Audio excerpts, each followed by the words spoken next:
நம்ம தியானிக்க போகிறோம். பொதுவாக எல்லா மனிதர்களுக்குமே இந்த காயங்கள் அப்படின்றது கண்டிப்பாக நம்ம எல்லாருக்குமே இருக்கும். யாராவது ஒருத்தர் நம்மை காயப்படுத்துவார். அதுவும் நம்மை சுற்றி இருக்கிற நமக்கு தெரியாத யாரோ ஒருத்தர் நம்மளை காயப்படுத்தும் போது கூட அது நமக்கு ரொம்ப வலிக்காது. அது நமக்கு நிறைய நேரத்தில் கோபமாக வெளிப்படும். இப்போ வெளியில் யாராவது ஒருத்தர் அவமானப்படுத்துகிறாங்க அப்படின்னா நம்ம கோபமாக அந்த நேரத்திலே அந்த காயத்தை நம்ம தீர்த்துக்குவோம். ஆனால் நம்மை சுற்றி இருக்கிறவர்கள், நாம் நேசிக்கிறவர்கள், நம்முடைய வீட்டிலே இருக்கிறவர்கள் நம்மை காயப்படுத்தும் போது அதை நிறைய பேருக்கு சரியா கையாள தெரியாததுனால தங்களுடைய வாழ்க்கையை தாங்களே அழித்து கொண்ட பேர் நிறைய பேர் இருக்கிறாங்க. இந்த காயத்தை சரியாக நீங்க கையாள தெரியல அப்படின்னு சொன்னா உங்களை நீங்களே அழிச்சுக்குவீங்க. நீங்க பயன்பட முடியாது, நீங்க வளர முடியாது. ஆண்டவர் உங்களுக்கு என்று வைத்திருக்கிற திட்டத்தை கூட உங்களால நிறைவேற்ற முடியாது. நீங்க ரொம்ப கவனமா இருக்கணும். ஒரு தேவனுடைய பிள்ளைகள் நிறைய காயத்தை நீங்க அதை கையாள்வதற்கு உங்களுக்கு ஸ்பெஷல் கிஃப்டா ஆண்டவர் தரணும். நான் நம்புறேன் இந்த உபவாச ஜபத்துல நமக்கு எல்லாருக்குமே ஆண்டவர் தருவார். நம்முடைய ஆண்டவருக்கு ஒரு காயம் அல்ல, ஆண்டவருக்கு பல கோடி காயங்கள். தன்னுடைய சரீரத்தில் ஆண்டவர் காயப்பட்டார். சரீரத்தில் காயப்பட்டது மட்டுமல்ல, தன்னோடு கூட இருக்கிறவர்களால, தான் நன்மை செய்தவர்களால கூட ஆண்டவர் காயப்பட்டார். அதான் யூதாஸ் காரியோத்து தன்னை காட்டி கொடுக்கும் போது ஆண்டவர் ஒரு வார்த்தை சொல்லுவாரு, சிநேகிதனே சிநேகிதனே முத்தத்தினாலயா காட்டி கொடுக்கிறாய். அப்போ இது ஆண்டவரை எவ்வளவு தூரம் ஆண்டவரை காயப்படுத்துச்சுன்னு பாருங்க. இல்லைன்னா அந்த வார்த்தை அவருடைய இருதயத்திலிருந்து அப்படி வராது. சிநேகிதனே முத்தத்தினாலவா என்ன காட்டி கொடுக்கிற? அவனுக்கு எச்சரிப்பு கொடுத்திருந்தார். 12 பேர்லாம் ஆண்டவருக்கு அந்த பண பொறுப்பை யூதாஸ் காரியத்தினுடைய கையில கொடுத்திருந்தார். ஏற்கனவே யூதாஸ் காரியத்தினுடைய பின்னணி ரொம்ப ஒரு மோசமான பின்னணி. சுத்தி இருக்கிறவங்க நிறைய பேர் இவனை எடுக்காதீங்க, இவன் வேண்டாம், இவன் என்னைக்குனாலும் அவன் வேலையை காமிப்பான் அப்படின்னு நிறைய பேர் சொல்லி இருப்பாங்க. ஆனா எல்லாத்தையுமே ஆண்டவர் தெரிந்திருந்தும், யூதாஸ் காரியோத்து யாரு, அவனுடைய கேரக்டர் என்ன அப்படின்னு தெரிஞ்சிருந்தும் அவனை தான் கூட வச்சிருந்து ஒரு பெரிய பொறுப்பு அவன் மேல கொடுத்து கடைசியில் அவன் தன்னை விற்று அவன் பணத்தை வாங்குறான். ஆனா முத்தம் கொடுத்து காட்டி கொடுக்குறான். ஏன்னா பொதுவா அவங்க இயேசுவை அவ்வளவு சீக்கிரமா கண்டுபிடிக்கல. ஏன் அப்படின்னா ஆண்டவர் நிறைய இடங்கள்ல மறைஞ்சே இருந்தார், அவருக்கு தெரியாம இருந்தார்.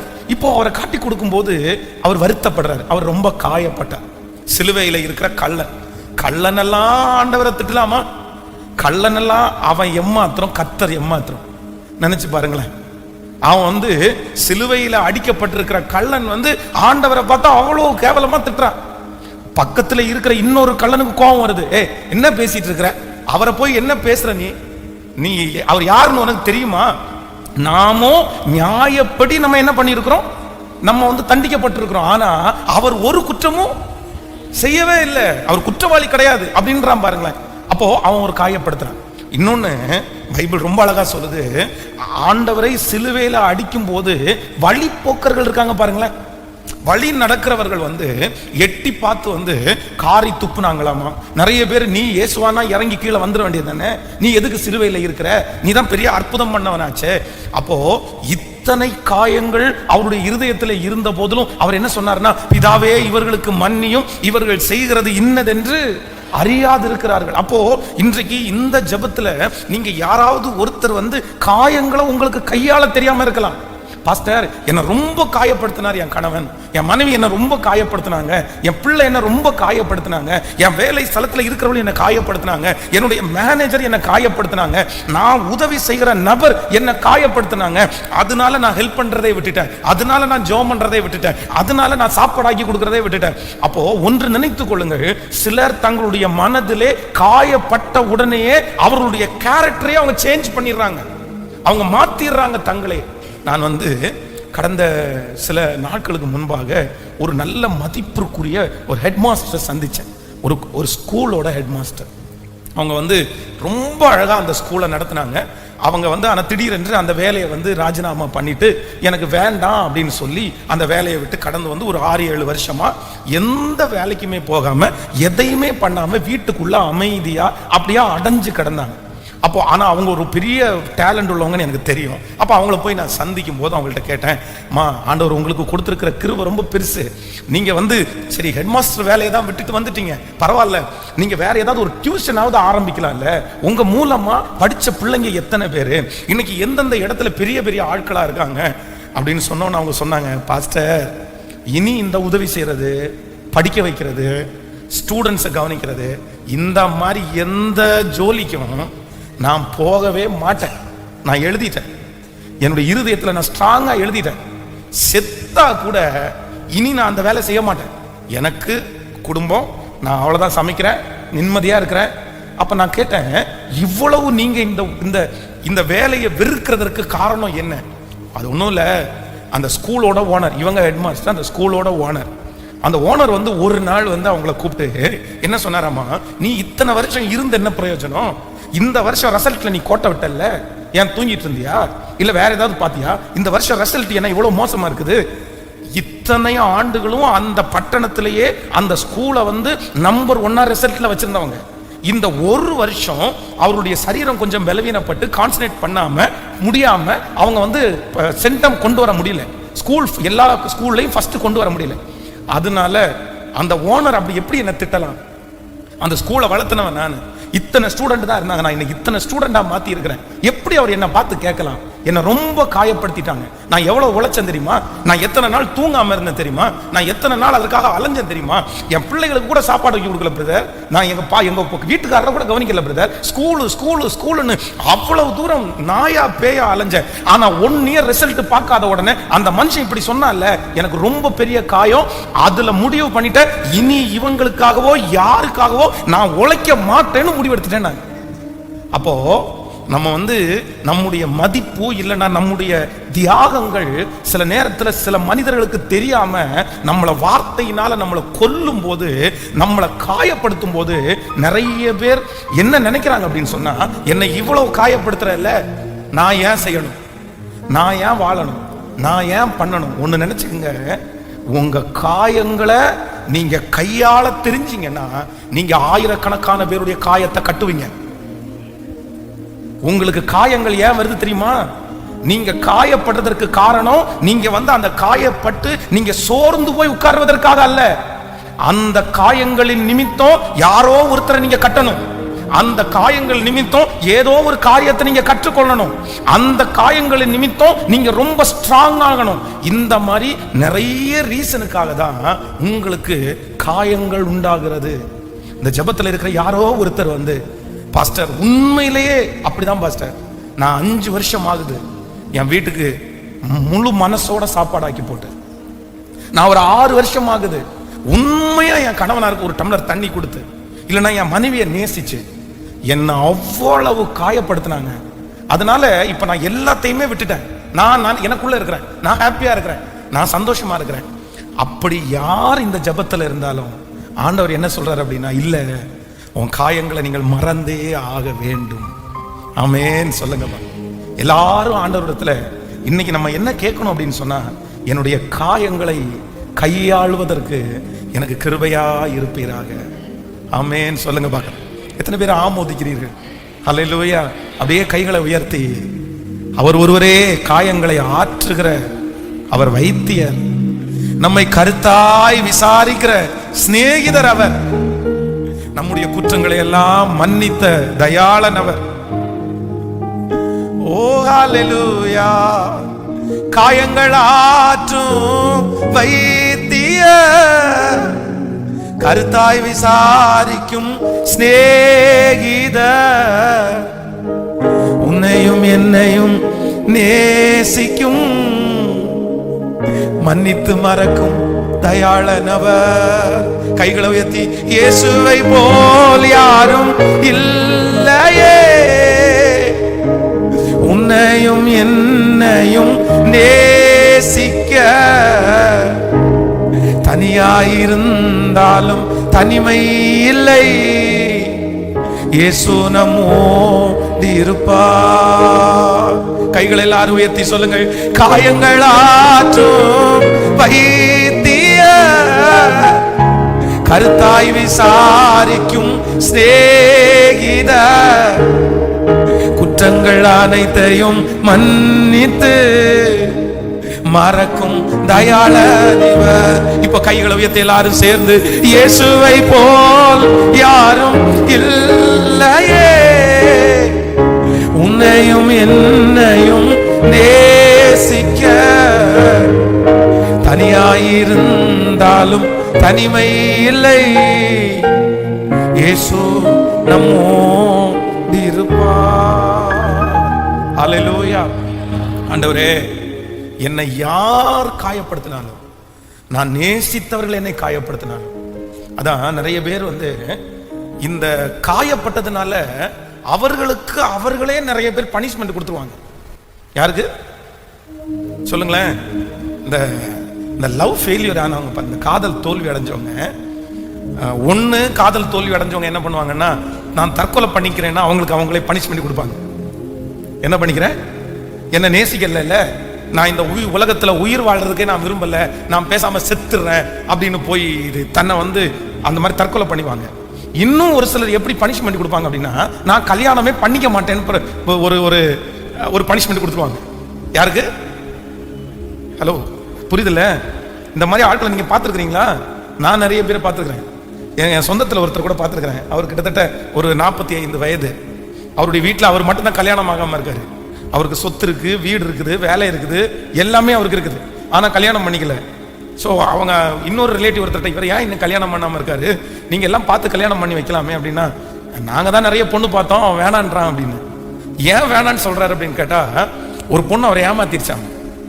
அவர் ரொம்ப நேசித்த, அவர் ரொம்ப விரும்பின, அவர் டைம் எல்லாம் ஸ்பெண்ட் பண்ணி காதலிச்ச ஒரு பொண்ணு அவரை வேண்டாம், நீ குள்ளமா இருக்க அப்படின்னு நினைச்சு அவரை ரொம்ப மனசு கஷ்டப்படுத்தி விட்டுட்டு போன உடனே ஒரு முடிவு எடுத்தாராமா, இனி நானும் கல்யாணமே. இப்படி யாராவது இருக்கீங்களா இங்க? ஏன்னா இன்னொருத்தர் காயப்படுத்துகிறதுக்காக நம்மளை நாமே என்ன பண்ணிடக்கூடாது? பக்கத்துல கையை பிடிச்சி சொல்லுங்க, ஒருத்தங்க காயப்படுத்திட்டாங்கன்றதுக்காக நீங்க உங்களையே பனிஷ்மெண்ட் கொடுத்துறாதீங்க. புரியுதா எல்லாருக்கும்? ஆமேன். இந்த அம்மாங்க நிறைய நேரத்தில் உங்களுக்கு பிரியாணி நல்லா பண்ண தெரியணும் வைங்களேன். ரொம்ப ஆசையா ஒரு நாள் சர்ப்ரைஸா உங்க கணவனாருக்கு பிரியாணி செய்து கொடுக்கணும்னு நினைக்கிறீங்கன்னு வைங்களேன். அதுக்காக நீங்களே கடைக்கு போய் எல்லாத்தையும் ரெடி பண்ணி சிக்கன் வாங்கி இன்னைக்கு சாயந்தரம் வரும்போது அவருக்கு பிரியாணி ரெடியா இருக்கணும் அப்படின்னு மனசுல நினைக்கிறீங்க. அவ்வளவுதான், பக்காவா பிளான் பண்ணிட்டீங்க. சூப்பரா பிரியாணி வந்திருக்குது, சாயந்தரமா வந்திருக்கிறாரு. எடுத்து அப்படியே தட்டுல வச்சு நீங்க கொடுக்குறீங்க. உங்க கற்பனை என்ன அப்படின்னு சொன்னா, தட்டுல வச்சோன்னா அவர் என்ன சொல்லணும்னா, சே என்ன இன்னைக்கு பிரியாணி எல்லாம் பண்ணிருக்கிற, சூப்பரா இருக்கு அப்படின்னு சொல்லுவாரு. அப்படின்னு நினைச்சு நீங்க தட்டுல எடுத்து வைக்கும் போது ஒரு உணர்ச்சியுமே இல்லாம ஒரு ரியாக்ஷனுமே இல்லாம அந்த பிரியாணியை சாப்பிட்டுட்டு தண்ணி எடுத்துட்டு வா அப்படின்ற உடனே தண்ணியை கொண்டு வச்சிடுறீங்களா? வச்ச உடனே இன்னைக்கு என்ன பண்ணிட்டு இருந்த அப்படின்னு, நான் பிரியாணி பண்ணேன் அப்படின்னா, ஏன் யார் கேட்டா உன்கிட்ட இன்னைக்கு பிரியாணி பண்ணணும்னு? என்ன இப்ப இன்னைக்கு என்ன பிறந்த நாளா இல்ல வேற ஏதாவது அப்படின்னு அந்த பிரியாணியை தின்னுட்டு இருக்கும் போதே உங்க மேல எரிஞ்செறிஞ்சு விழுந்தா, நீங்க எரிஞ்சு விழும்போதே ஒண்ணு முடிவெடுப்பீங்க, டேய் சாகர வரைக்கும் உனக்கு பிரியாணி இல்லடா. நீ நான் எவ்வளவு ஆசையா எவ்வளவு விருப்பத்தோட எத்தனை இஷ்டமா போய் நீங்க வாய் நிறைய ருசிச்சு சாப்பிடணுன்றதுக்காக அவ்வளவு கற்பனை பண்ணி கொண்டு முன்னாடி தட்டுல வச்சா அந்த பிரியாணியே தின்னுட்டு என்னையே திட்டுறியா? அப்போ இது என்ன அப்படின்னா, நம்ம எதிர்பாராத விதமாய் நமக்கு ஏற்பட்ட ஒரு காயம். அப்போ இந்த காயம் நம்முடைய மனசுல வந்த உடனே, யாராவது ஒருத்தர் காயப்படுத்தின உடனே நம்முடைய கேரக்டர் மொத்தமா அப்படியே சேஞ்ச் ஆயிடுது. இல்ல நான் பண்ண மாட்டேன், இனி நான் செய்ய மாட்டேன்.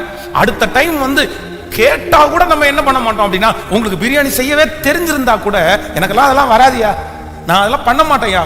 அப்போ ஒன்று நினைத்துக் கொள்ளுங்கள், உங்களுடைய கேரக்டர் இன்னொருத்தர் உங்களை காயப்படுத்துறதுனால உங்களுடைய கேரக்டரோ உங்களுடைய தரிசனமோ அது ஸ்டாப் ஆகி நிக்குமே. ஆனால் நான் சொல்றேன், நீங்க ஆண்டவருடைய பிள்ளைகளாவே இருந்துட முடியாது.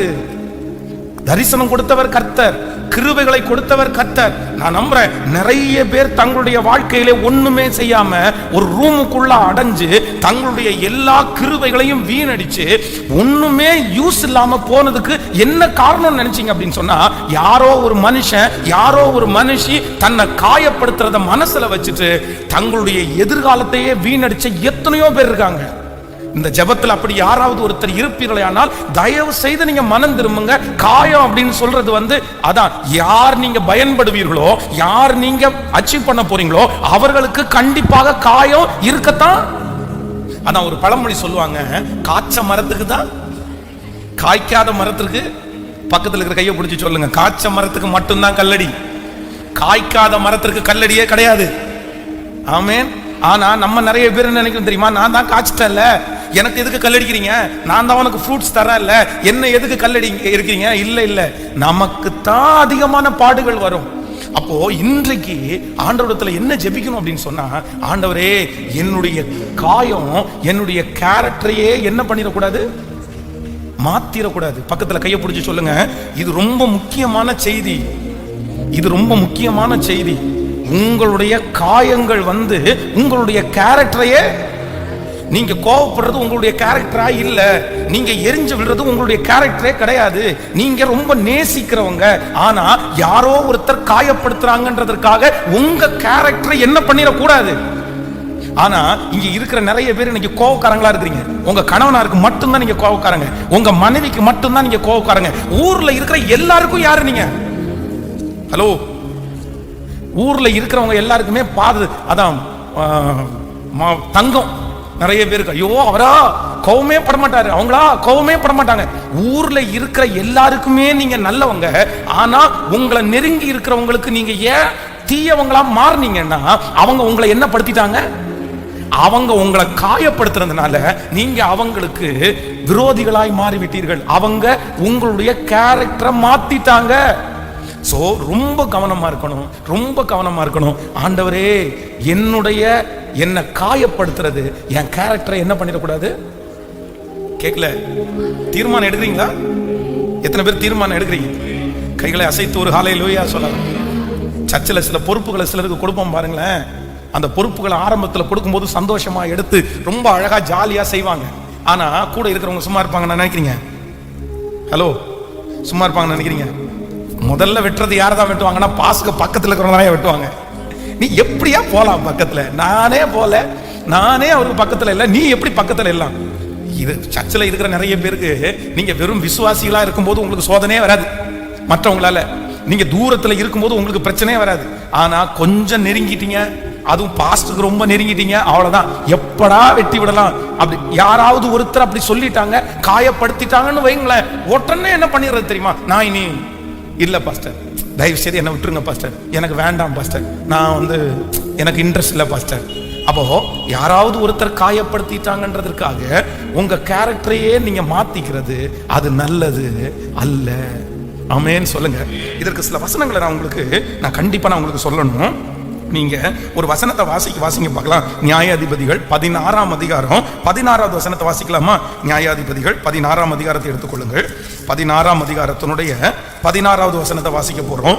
16ஆம் அதிகாரம் 16வது வசனத்திலே, இப்படியே அவனை தினம் தினம் தன் வார்த்தைகளாலே நெருக்கி அலட்டி கொண்டிருந்தபடினால் சாகத்தக்கதாய் அவன் ஆத்துமா விசனப்பட்டு தன் இருதயத்தை எல்லாம் அவளுக்கு வெளிப்படுத்தி, சவரவன் கத்தி என் தலையின் மேல் படவில்லை, நான் என் தாயின் கற்பத்தில் பிறந்தது முதல் தேவனுக்கு என்று நசரேயனானவன், என் தலை சிரைக்கப்பட்டால் என் பலம் என்னை விட்டு போகும், அதனாலே நான் பலட்சியமாகி மற்ற எல்லா மனுஷரை போலும் ஆவேன் என்று அவளிடத்தில் சொன்னான். கவனிங்க எல்லாரும், கவனிங்க. இப்ப இங்க என்ன நடக்குது அப்படின்னு சொன்னா, அவள் அவனை தினம் தினம் வார்த்தைகளாலே நெருக்கி அலட்டி கொண்டிருந்தபடினால் சாகத்தக்கதாய் அவனுடைய ஆத்மா விசனமாயி, அப்படின்னா ஒரே டார்ச்சர். மனசு அப்படியே ஒரு விஷயத்தை இது உனக்கு வேண்டாமா, இது உனக்கு தெரிய வேண்டாம், நீ அமைதியாரு, நீ விட்டுரு, இதை பற்றி நீ ஏன் கேட்கிற அப்படின்னு பல விஷய சிம்சோன் சொல்லியாச்சு. 2-3 டைமும் ஏமாத்தியும் ஆயிருச்சு. ஆனா இந்த லேடி என்ன பண்றாங்களாமா, தினம் தினம் அவனை கேட்டு கேட்டு கேட்டு வார்த்தைகளாலே நெருக்கி வார்த்தைகளாலே நெருக்கி. சிஸ்டர்ஸ் எல்லாம் ரொம்ப கவனமா கவனிங்க. உங்களுக்கு இருக்கிற ஒரு மிகப்பெரிய வீக்னஸே என்னன்னா வாய் தான் உங்களுக்கு ரொம்ப வீக்னஸ். ஹலோ, என்ன முறைச்சு பார்க்குற மாதிரி பார்க்குறீங்க? என்ன ரொம்ப கவனமா கவனிங்க. ஒரு மனுஷனை கை நீட்டி அடிக்க வைக்கிறது உங்க வார்த்தை. ஒரு மனுஷனை சமாதானமாக்குறது உங்க வார்த்தை. நீங்க இந்த தெளியலாள் மாதிரி உங்க வார்த்தையினால யாரையுமே நீங்க என்ன பண்ணக்கூடாது. கேட்கல, நான் உங்களை குற்றப்படுத்தல, நான் குற்றப்படுத்தல. நீங்க கெட்டவங்கன்ற ஒரு நெற்றியில ஒரு அடையாளத்தையும் நான் போடல. ஆனா நான் நம்புறேன், உங்களுடைய கணவனார், உங்களுடைய பிள்ளைங்க, உங்க அம்மா அப்பா யாரோ ஒருத்தர் உங்களை வெறுக்கிற அளவுக்கு வார்த்தையினாலே அவர்களை என்ன பண்ணிடாதீங்க, நெருக்கிறாதீங்க. இது சிலர் வாயை திறந்து அப்படியே சில கணவன் மாதிரி இடத்துல சொல்லி, மனைவிகளும் அப்படி சொல்லி இருக்கிறாங்க. கணவன்மாரும் சிலர் குறைஞ்சவங்க அல்ல. மனைவிங்க 1000 வார்த்தை பேசினா கூட அதுல உப்பு இருக்காது, சப்பு இருக்காது. சில நேரத்துல அவங்க அப்படியே ஸ்ட்ரெயிட்டா பேசி அப்படியே விட்டுருவாங்க. ஆனா கணவனார் சில டைம் பேசவே மாட்டாங்க, அமைதியா இருப்பாங்க. கடைசியில ஒரே ஒரு வார்த்தை பேசுவாங்க தெரியுமா, அவ்வளவுதான், நாண்டு கொண்டு செத்துடலான்னு சொல்ற மாதிரி பேசிக்குவாங்க. இந்த வார்த்தையை கேட்டு உயிரோட இருக்கணுமான்னு நமக்கு தோணும் நிறைய பேர். அப்படி ஷார்ப்பான வார்த்தைகள் எல்லாம் நிறைய கணவன்மாரும் நிறைய பேர் உச்சரிக்கிறாங்க. ஆனா இங்க இருக்கிற சிஸ்டர்ஸுக்கு இந்த சத்தத்தை கேட்கிற ஒவ்வொரு அம்மாங்களுக்கு நான் சொல்ற ஒரு மிகப்பெரிய வார்த்தை என்னன்னா, உங்க வார்த்தையினால இன்னொருத்தர் சாகுற அளவிற்கு உங்க வார்த்தையினால அலட்டாதீங்க. இவங்க பேசி பேசி பேசி இந்த மனுஷனை அப்படியே கொன்னுட்டதுனால இவன் என்ன வெறுத்துட்டான் அப்படின்னா, இனி நான் வாழ்றது வேண்டாம், என்னுடைய ரகசியத்தை இந்த அம்மா கண்டுபிடிச்சா கூட பரவாயில்ல அப்படின்னு தன்னுடைய இருதயத்துல இருந்தது எல்லாத்தையும் கொட்டிட்டான். அந்த காயம் அவனுடைய கேரக்டரையே, அவனுடைய வாழ்க்கையை மாத்திருச்சு பாருங்களேன். தன்னுடைய தரிசனத்தை இழந்தான், தன்னுடைய எதிர்காலத்தை இழந்தான், ஆண்டவர் மறைக்க சொன்னதை எல்லாத்தையுமே இழந்துட்டான். அப்போ நம்பர் 1, முதலாவதாக ஒன்றுக்காக ஜெபிக்க போறோம்.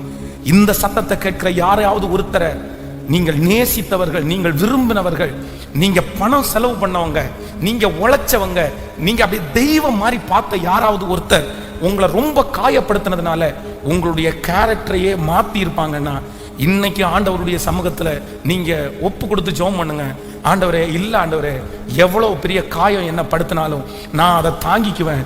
என் தரிசனத்தை, என்னுடைய லட்சியத்தை இன்னொருத்தர் காயப்படுத்துறதுக்காக நான் விட்டு கொடுக்க மாட்டேன்னு ஒரு தீர்மானம் எடுங்க. எத்தனை பேர் ஆமோதிக்கிறீர்கள்? கைகளை அசைத்து ஒரு ஹல்லேலூயா. எத்தனை பேர் அதை விரும்புறீங்க? ஆண்டவரே, எனக்கு ஒரு கிருபையை தாரும், ஆண்டவரே எனக்கு ஒரு கிருபையை தாரும். யாராவது ஒருத்தர் என்னை காயப்படுத்திட்டாங்கன்றதுக்காக என் கேரக்டரை நான் என்ன பண்ணிடக்கூடாதுன்னா மாத்திரவே கூடாது. என் தரிசனத்தை நான் என்ன பண்ணிடக்கூடாதுன்னா இழந்துடவே கூடாது. நம்புறீங்களா இல்லையா? எத்தனை பேர் ஆமோதிக்கிறீர்கள்?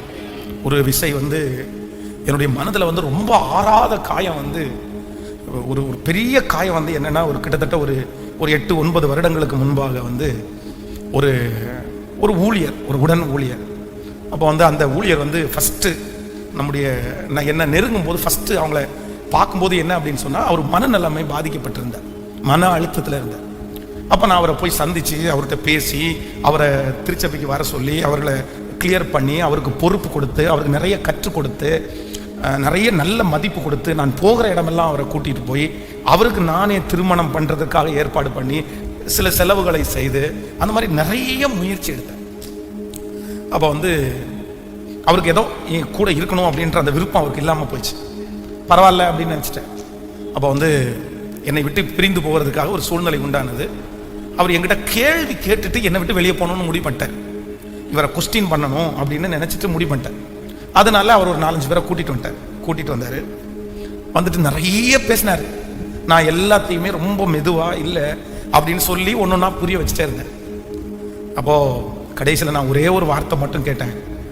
என்ன கேட்டேன் அப்படின்னா, இத்தனை நாள் என் கூட நீ இருந்தல்லப்பா, நீ என்கிட்ட ஒரு நல்ல விஷயத்தையாவது நீ என்கிட்ட பார்க்கலையா? நான் உனக்கு ஒரு நல்ல ஏதாவது ஒரு விதத்திலையாவது ஒரு விஷயத்திலையாவது ஒரு நல்ல முன்மாதிரியான ஒரு ஆளா நான் உனக்கு தெரியலையா?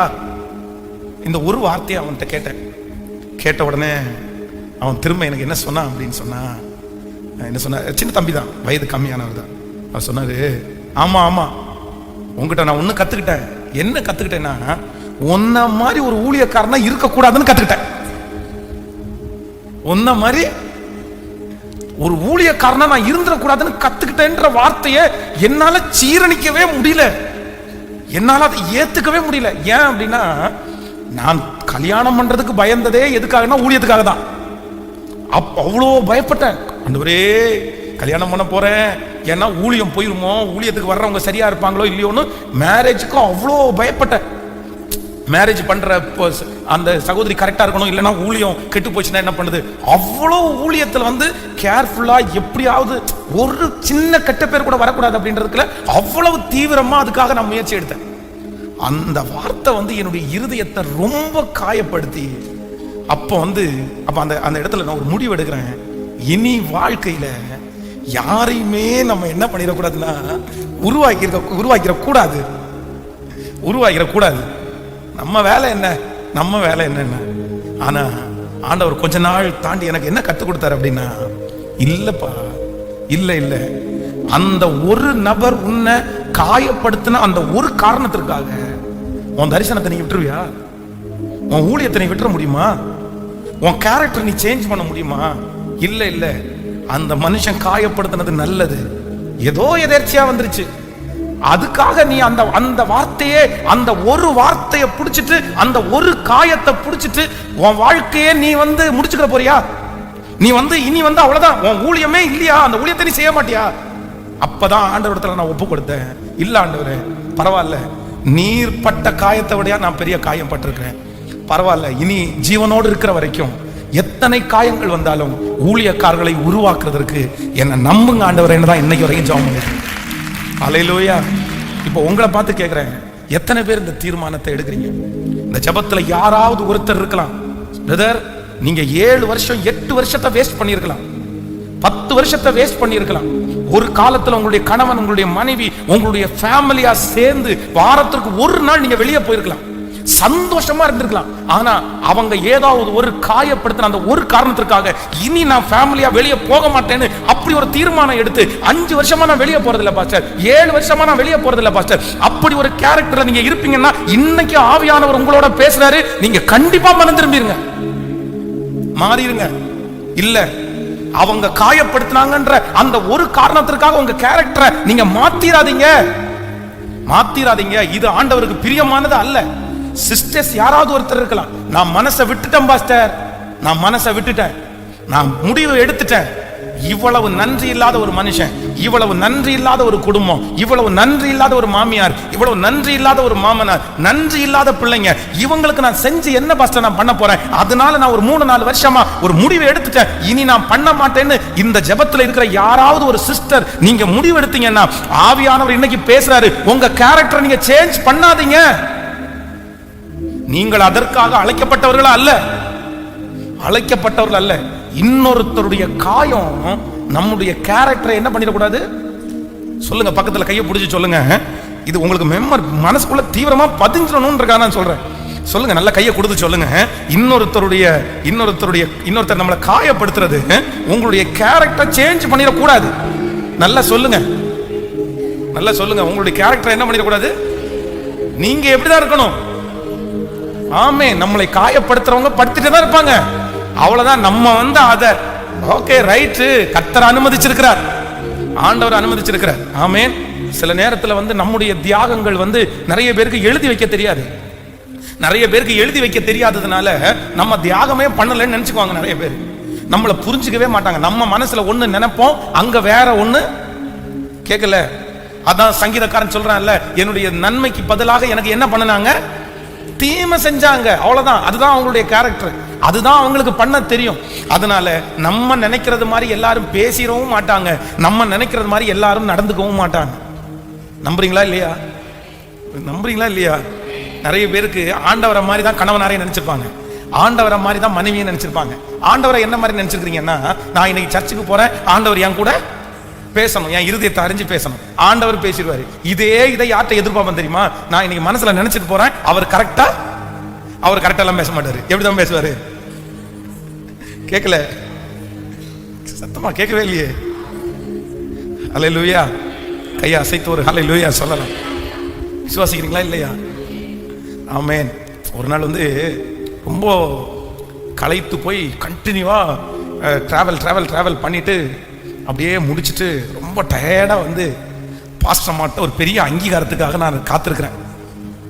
சரி, அவங்க ஒரு பெரிய அங்கீகாரம் நமக்கு என்னதான் எத்தனை பேர் நமக்கு சுற்றி இருக்கிறவங்க அங்கீகாரம் கொடுத்தாலும் நம்ம வீட்டில் இருக்கிறவங்க ஒரு அங்கீகாரம் கொடுக்கறது நமக்கு என்னவா இருக்கும்? சந்தோஷமா இருக்குமா இல்லையா? ஆனால் வந்து நம்ம வீட்டில் இருக்கவங்க தான் சீக்கிரமா அங்கீகாரமே கிடைக்காது.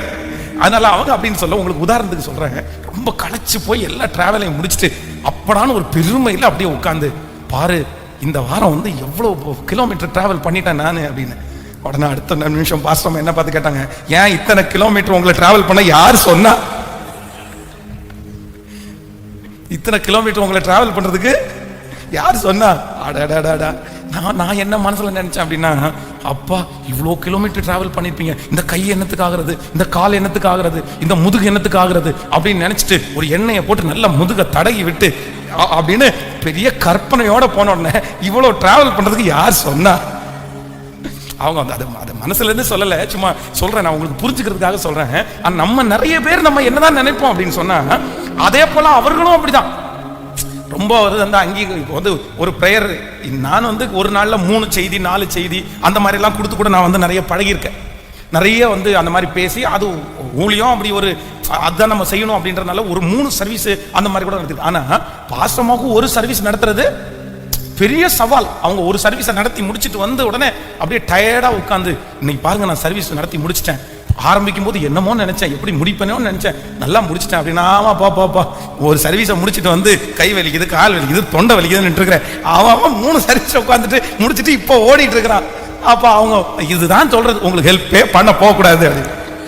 அப்ப வந்து நல்லா நினைச்சுக்கங்க, நம்ம நினைக்கிறது மாதிரி யாருமே என்ன பண்ணிட மாட்டாங்க, பேசிட மாட்டாங்க. பக்கத்துல கையை கொடுத்து சொல்லுங்க, அவங்க ஏசுநாதர் கிடையாது. நல்லா சொல்லுங்க, ஏசுநாதர் கிடையாது. உங்களுக்கு உள்ளுக்குள்ள புகுந்து நீ என்ன நினைக்கிறாய் என்று தெரிந்து பேசுவதற்கு ஏசுநாதர் கிடையாது. ஆனா நம்ம நிறைய பேர் எப்படிதான் நினைப்போம், நம்ம வர்றதுக்கு முன்னாடியே ஏசுநாதர் மாதிரி உள்ள புகுந்து நம்முடைய எல்லாத்தையும் கலெக்ட் பண்ணி அதுவும் நீங்க நினைச்சது மாதிரி பேசிட்டாங்கன்னு வைங்களேன், உங்களுக்கு அப்படியே தலைகால புரியாது. என்ன பாசம் என் மேல, அவர் ஏற்கனவே பிளான் பண்ணி ஐடியா பண்ணிட்டு வந்திருப்பாரு, எழுதி வச்சுட்டு வந்திருப்பாரு நமக்கு என்ன சொல்லலாம் அப்படின்னு. அது வந்து மனசுக்குள்ள இருந்து வராது. ஆமேன். சாப்பாடை ஃபுல்லா ஆக்கி வச்சுட்டு அவங்க உட்கார்ந்து சாப்பிட்டு இருக்கும்போது நீங்க என்ன நினைப்பீங்கன்னா ஒண்ணு மட்டும் தான் நினைப்பீங்க, என்ன பார்த்து நீ சாப்பிட்டியா அப்படின்ற அந்த ஒரு வார்த்தையை கேட்கணும்னு நீங்க நினைச்சிட்டு சாப்பாடை போட்டு கொடுத்து வாயே பார்த்துட்டு இருப்பீங்க. ஆனா அவங்க என்ன பண்ணுவாங்க தெரியுமா, உப்பு இன்னும் கொஞ்சம் தூக்கலா போட்டிருக்கலாம்ல. இன்னொன்னு நாய் இருந்துச்சுன்னா நாய்க்கு சோறு போட்டியா, ஹலோ நாய்க்கு சோறு போட்டியா, பேய்க்கு சோறு போட்டியா, காக்காவுக்கு சோறு வச்சியா, பிள்ளைகளுக்கு சோறை கொடுத்தியா, எல்லாருக்கும் சோறு கொடுத்தியான்னு கேட்பாங்க. ஆனா உங்க வாய் எதை மட்டும்தான் பார்த்துட்டு இருக்குன்னா, நான் சாப்பிட்டியான்னு ஒரு வார்த்தை கேட்க மாட்டியா. ஆனா எல்லா வார்த்தையும் வந்துடும், எது மட்டும் வராது. அந்த வார்த்தை வரலன்னு உடனே உங்களுக்கு ஒரு அப்செட் ஆயிரும் பாருங்களேன்.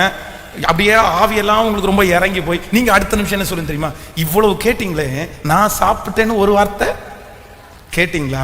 அப்போ ஒன்று நினைத்துக் கொள்ளுங்கள், மனிதர்கள் நம்மை தெரிந்தோ தெரியாமலோ காயப்படுத்தும் போது நான் ஒரு தீர்மானம் எடுக்கிறேன், என்னுடைய கேரக்டரை அவர்கள் காயப்படுத்தினாங்க அப்படின்றதற்காக நான் என்ன பண்ண மாட்டேன்னா மாத்திக்கவே மாட்டேன். ஹல்லேலூயா. கைகளை அசைத்து ஒரு ஹல்லேலூயா. யோபுனுடைய மனைவி சொல்றாங்க, நீர் இன்னும் உம்முடைய உத்தமத்தில் உறுதியாய் தரித்திருப்பீரோ. தேவனை தூசித்து அவங்க என்ன டைம்ஸ்ல சொன்னாங்கன்னு தெரியல, ஒருவேளை அவர் மேல பாசம் வச்சு அவர் படுற பாடு புரியாம கூட பேசியிருக்கலாம். நீ செத்து உயிரோடு இருக்கிறத விட செத்துட்டா கூட பரவாயில்ல, நீர் இவ்வளவு கஷ்டப்படுறீங்கன்னு கூட சொல்லலாம். ஆனா இந்த நேரத்துல இவ்வளவு கஷ்டமா இருக்கும்போது தன்னுடைய மனைவி நீயும் செத்துற மாட்டியான்ற வார்த்தை அவருக்கு எவ்வளவு காயமாச்சுன்னு கூட தெரியல. ஆனா அடுத்து கர்த்தர் அவரை ஆசீர்வதிக்கும் போது தன்னுடைய மனைவி அவரை விட்டு கொடுக்கல, தன்னுடைய மனைவியை வேண்டான்னு சொல்லல, தன்னுடைய மனைவியோடு இசைந்திருந்துதான் அத்தனை பிள்ளைகளை அவர் பெற்றெடுத்தார். ஒரு உண்மையான ஒரு தேவனுடைய பிள்ளை, ஆண்டவரோட நடக்கணும்னு ஆசைப்படுற பிள்ளை எத்தனை காயப்பட்டாலும் என் கேரக்டரை நான் என்ன பண்ண மாட்டேன்னா மாத்திக்கவே மாட்டேன். என்னை எதற்காக அவர் அழைத்தாரோ, எனக்கு என்ன நோக்கத்தை அவர் வச்சாரோ, எத்தனை பேர் காயப்படுத்தினாலும் நான் செய்வேன்னு ஒரு தீர்மானம் மட்டும் எடுங்க. நான் நம்புறேன், உங்களை கொண்டு கர்த்தர் செய்ய நினைத்ததை தடை செய்வதற்கு ஒருவராலும். நம்புறவங்க நல்ல கரங்களை தட்டி நன்றி ஆண்டவரே, அவமானம் நிந்தை எல்லாம் அனுதின உணவு போல, அவமானம் நிந்தை எல்லாம் அனுதின உணவு போல, பழிச்சொல் எதிர்ப்பு எல்லாம் பலந்தரும் ஊட்டச்சத்து, பழிச்சொல் எதிர்ப்பு எல்லாம் பலந்தரும் ஊட்டச்சத்து. கரங்களை மேல தொடர்ந்து ஓடு, விட்டு விடாதே, ஜெபம் செய்வதை நீ மறந்து விடாதே. தொடர்ந்து ஓடு, விட்டு விடாதே, பணி செய்வதை நீ மறந்து விடாதே. ஒரு நாளும் வீணாகாது நான் ஓடும் ஓட்டம், நான் செய்யும் ஜெபம் ஒரு நாளும் வீணாகாது. எல்லாருமே கரங்களை தட்டி பாடுவோம். நான் ஓடும் ஓட்டம், நான் செய்யும் ஜெபம் ஒரு நாளும் வீணாகாது, ஒரு நாளும் வீணாகாது. பீடித்துக்கொள் ஜீவ வசனம், பிரகாசி கிறிஸ்து இயேசுகா. பீடித்துக்கொள் ஜீவ வசனம், பிரகாசி கிறிஸ்து இயேசுகா. நெறிகட்ட சமுதாயத்தில் சொல்லுங்க உங்களை பாரு, நான் தானே நட்சத்திரம். நெறிகட்ட சமுதாயத்தில் நான் தானே நட்சத்திரம். இப்ப கைகளை மேல தட்டி தொடர்ந்து ஓடு. இயேசுவே இயேசுப்பா, தொடர்ந்து ஓடு, விட்டு விடாதே. திரும்ப திரும்ப சொல்லுவோம், தொடர்ந்து ஓடு, ஜெபம் செய்வதை நீ மறந்து விடாதே. ஹல்லேலூயா.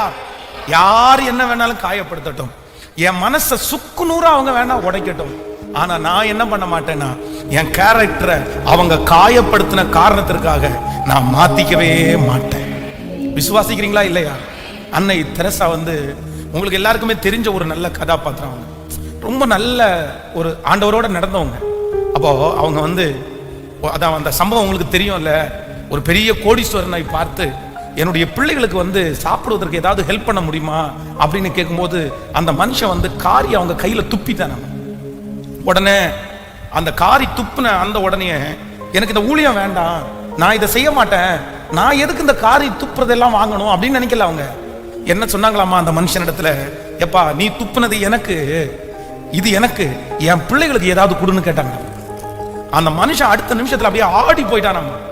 சரி என்ன இது என்ன இது?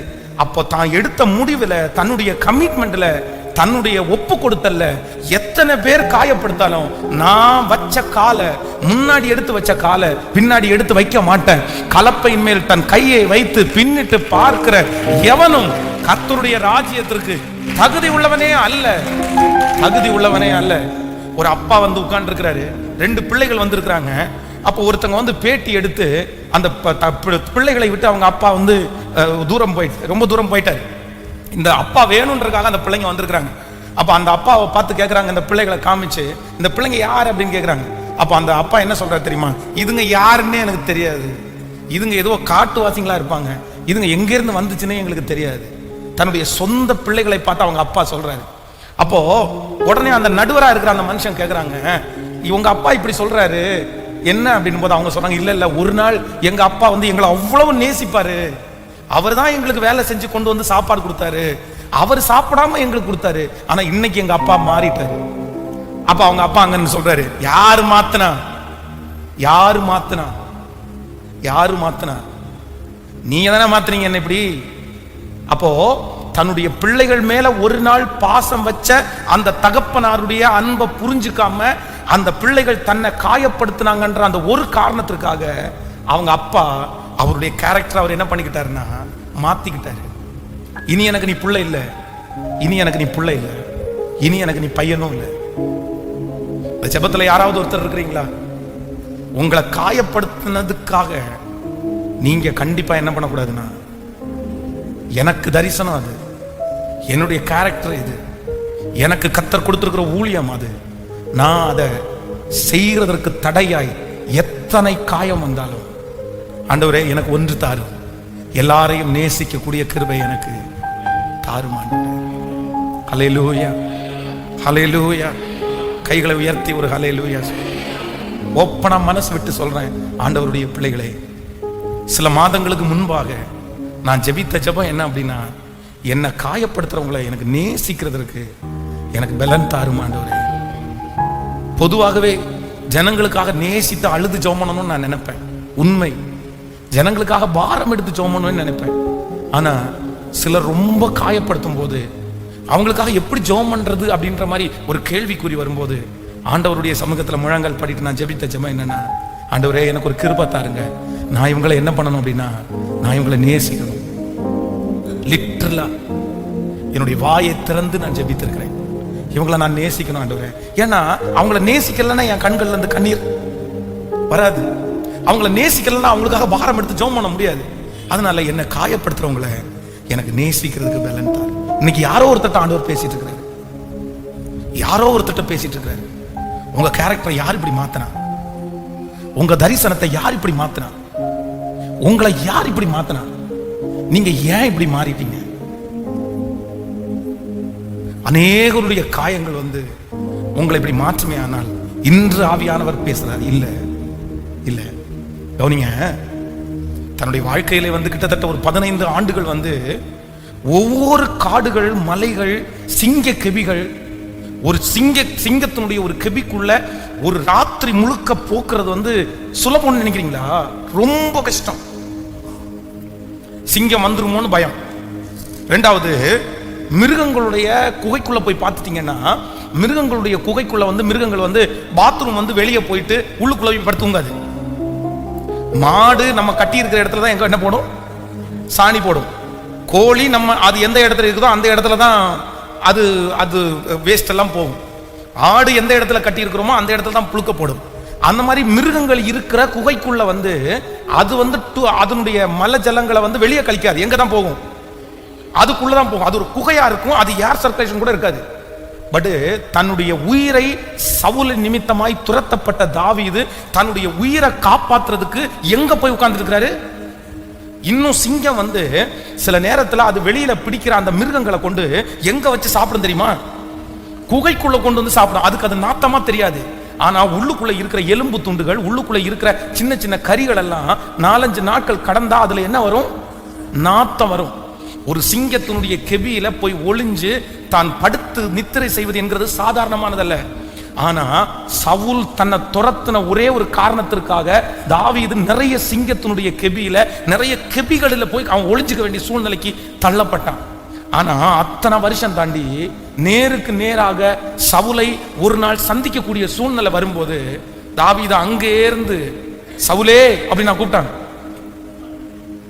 இல்ல அப்படின்னா ஏதாவது ஒரு திட்டின வார்த்தையினால கூப்பிட்டான். என்ன சொன்னா தெரியுமா? என் தகப்பனே, என் தகப்பனே, நீங்க எனக்கு என்ன தீமை செய்ய நினைச்சாலும் நான் உங்களுக்கு ஒரு தீமையும் செய்யறதுக்கு. எப்படி தன்னை ஒருவன் தன்னுடைய உடம்பளவில் தன்னை காயப்படுத்துறாரு, மனசளவுல தன்னை காயப்படுத்துறாரு, தன் ஃபேமிலியோட இல்லாம அனாதையாய் சுத்துற அளவுக்கு தன்னை கொண்டு போய் விட்டாரு. ஆனா இவ்வளவு காயப்படுத்தினதுக்கு பிற்பாடும் தன்னுடைய கேரக்டரை தாவீது என்ன பண்ணிக்கலன்னா மாத்திக்கவே இல்லை. ஹல்லேலூயா, ஹல்லேலூயா. எத்தனை பேர் ஒரு முடிவு எடுக்கிறீங்க? என்ன முடிவு எடுக்க போறீங்க? சொல்லுங்க, எல்லாரும் சொல்லுங்க.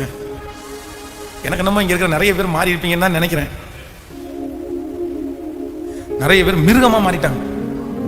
என்ன மிருகமாக்குறது யாருன்னு வேற பெரிய டயலாக் வேற விட்டு இருக்காங்க. ஹலோ, மிருகமா மாறிடுவாங்களா? அப்புறம் சொல்லுவாங்க, என்ன மிருகமா மாத்துறது யாரு? நீ தானே. நீ அவங்க மிருகமா மாத்தின உடனே நீங்க மிருகமா மாறிடுவாங்க. நீங்க ரோபோ, கீ கொடுத்த பொம்மை, கீ கொடுத்தா எப்படி வேணாலும் ஆடுவீங்க. அப்படிதான். அப்படியா? நிறைய பேர் அப்படி இருக்காங்க, நிறைய பேர் அப்படி இருக்காங்க. உங்களை கோபம் படுத்தலாம், உங்களை சிரிக்கவும் வைக்கலாம், உங்களை அளவும் வைக்கலாம். அப்படி இருந்துடக்கூடாது, அப்படி இருந்துடக்கூடாது. எனக்கென்று ஒரு தனித்தன்மை, எனக்கென்று ஒரு தரிசனம். அதற்கு இடையிலே என்னை காயப்படுத்துறதற்கு எத்தனை 1000 பேர் வந்தாலும் நான் வைத்திருக்கிற தரிசனத்தை கண்டிப்பாக என் மூலமாய் கர்த்தர் நிறைவேற்றுவார். அதுதான் தேவ பிள்ளை. ஆமென் சொல்லுங்க.